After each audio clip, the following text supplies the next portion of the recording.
Oh,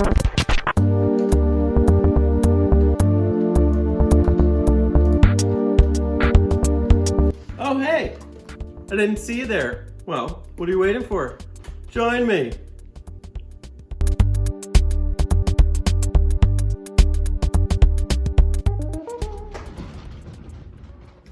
I have mastered, no I have not. I thought I mastered the diagonal pivot in the rolly chair. Maybe next time. Welcome everybody to Table Topics with me, Majora. And for those who don't know, Table Topics is a series where I invite you, yes you, the viewer, to the table with a gaming related question. Last time I talked about console overload with my boy Alex, and I was glad to see Terry309 got in on the response thread. He had a very nice discourse on the role of consoles in his life. Check it out. So be sure to go watch Terry's video after this one. It is a nice discussion. The premise for today's Table Topics was actually inspired by my good friend Fabrilan. He had a great video on a favorite console of mine, not the one that ends in 6.4, but the one that ends in 3DS. And he had a video where he archived his memories and nostalgia with the 3DS and the 3DS library. Take a little preview of that. In this past year or so, I've managed to increase my 3DS collection, which is a video that I haven't filmed yet. So today I'm going to show you all my 3DS games. So it's not much, it's a decent sized collection I'm very proud of, because I can say for the most part these are all games I enjoy, I think I will enjoy, or I'm interested in. So the question you may be wondering is, well, what is the table topic then? Well, it's easy. It's legacy. What is the legacy of a video game console that is sentimental to you? So we can kind of call this legacy consoles, if you will. There is no real stipulation to the console you pick. I guess you could say it could be a favorite of yours. It might not be a favorite, but one that merely has sentimental value to you. The 3DS has a lot of sentimental value to me. So it was a console I got around 2013 to play Pokemon and Animal Crossing. And I played a lot of both of those games. But I came to appreciate the 3DS for way more than that, especially over the years. If you were to ask me what is the legacy of the 3DS, this is an RPG machine. And I've always appreciated it as that because I love turn-based RPGs, but as technology has progressed and I've become, more of a career-laden, responsible adult, I find it hard to sit down and focus on games. For some reason, this is like the best of both worlds and really helps me to just sit down and play a game to completion, especially these lengthy turn-based RPGs, which I do love. And, I have a lot of nostalgia for the library. I'll walk you through some of the ones I still own. I've sold off a lot of my collection, but I still kept quite a bit. This right here, as you can see.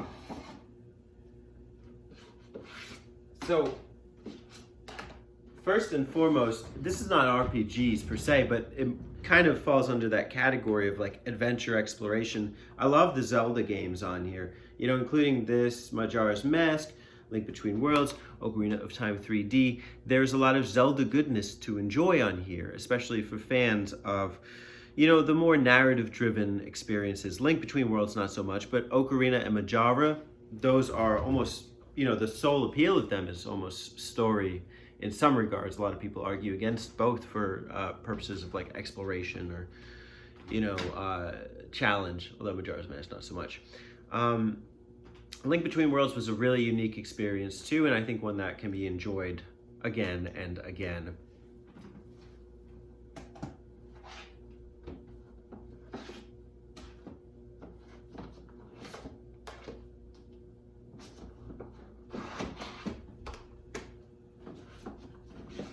Next, there are plenty of turn-based RPGs to enjoy on this thing, but one of my favorite is the Dragon Quest series. I have a ton of these things. You know, I have from 4 up. I have 5 as a card only. I have 6, like a PAL version. I have 7. I have 8. I have a Japanese copy of 9. So, you know, eventually I may kind of like swap these out and get the American version for like the EU and the Japanese one. But oh my gosh, is there plenty of Dragon Quest to enjoy on this unit. It's a shame that we never got like some, you know, compilation of 1 through 3 on here on Virtual Console or anything like that. But these are where the series starts getting really good. Those first 3 games are good for sure, but from 4 up is where it becomes a very powerful narrative-driven experience with traditional RPG mechanics. I love these games. I would recommend any one of them. Maybe not 9. That's dependent on the person, but I'd say 4 through 8, any of those, if you're remotely interested in the particular aspects of any one of them, I would definitely say to go for it. 5 is awesome. A lot of people like 5 because there's a lot of like there's some choice in the game and like how you like determine, you know, some important narrative moments, narrative complexities along the path, whatever.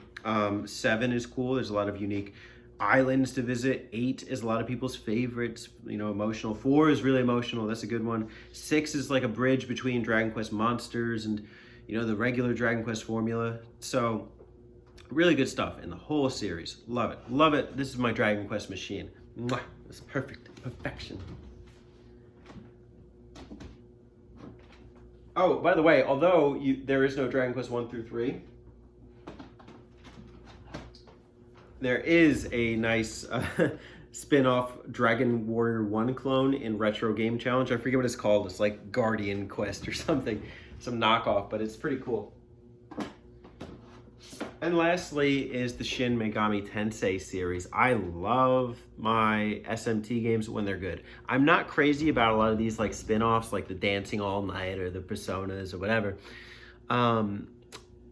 But I do like these darker, more dystopian, apocalyptic kind of journeys. And, you know, Soul Hackers is kind of the cyberpunk-esque one. It's a really good game. I own SMT4 digitally. I'll probably get that again physically at some point. Really cool, choice-driven game, like based on the choices you make, it dictates the path that you take. And then Apocalypse is similar but not as choice-driven, but still a strong kind of like dystopian apocalyptic narrative where Tokyo has been swamped by demons and people are becoming demons and stuff. It's really cool, really good games. And you know, when I think of like the legacy of the 3DS as that, it's really almost at odds with a lot of like the Nintendo history that I know. Now, a lot of people will say like the SNES was okay, had great RPGs, great. But since then, what has been the RPG machine? It's definitely not the 64. The GameCube has some cool ones. I do like Batten Kaitos, and Fire Emblem was interesting. You know, Fire Emblem is another great one that's on the 3DS. People love Awakening. In some respects, I like that more than the one that's on the GameCube. Shout out to Boston Burf, though, sending me that Path of Radiance. Just all around, I think, like, when I think back to the 3DS, I know it's not the most perfect system. I know, like, you know, one of my main gripes is always, like, the alignment of, like, buttons to the analog stick. But at the end of the day, I don't even care because once I'm playing, I really get used to it. I don't even think about like the button configuration because of how great the games are. These are not bad controls by any means, and this is a sleek console. I love my new model. I got this year. So, you know, just because, you know, the Switch is out and people love the Switch, I don't think it's quite the same as the 3DS is, even at this time, you know, after all these years.